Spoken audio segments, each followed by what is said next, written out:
I've always loved aerospace since I was a little kid. When I was 10, I couldn't quite build a fighter jet, though. That's generally what inspired my interest in drones. I think initially I was expecting to build technologies like this for different end users than what BRINC currently builds them for. I grew up in Las Vegas. I knew people along the strip during the October 1 shooting.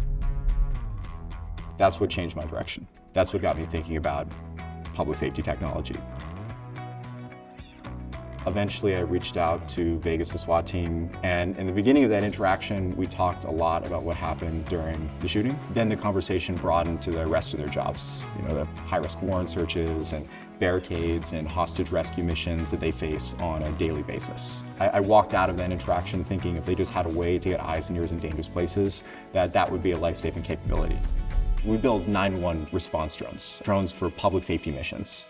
If you think about it, cops aren't wearing GoPros on their chest, they're wearing purpose-made body cameras. We're trying to build the body camera equivalent purpose-made drone.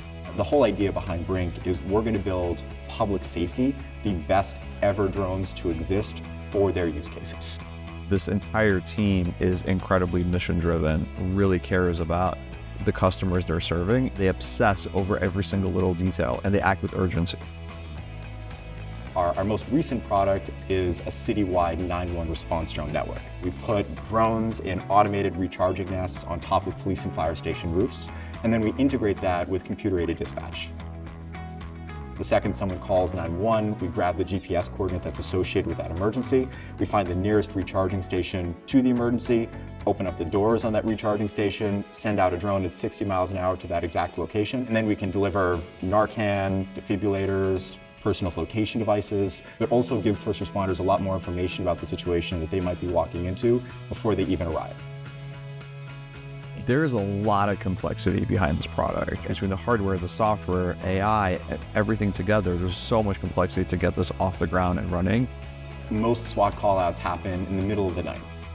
Buildings are super dirty. It might be incredibly hot. There's tons of RF interference that you have to deal with. There really is a lot to understand.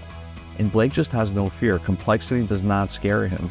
When I first started building our first prototypes, I showed it to them, got feedback, and then ultimately went on a lot of SWAT callouts with them to actually test the stuff and continue improving it. That's how we've always built technology, talking to end users, but also actually embedding with end users and sort of living through the situations that they have to deal with in order to understand them and make the best products that we can.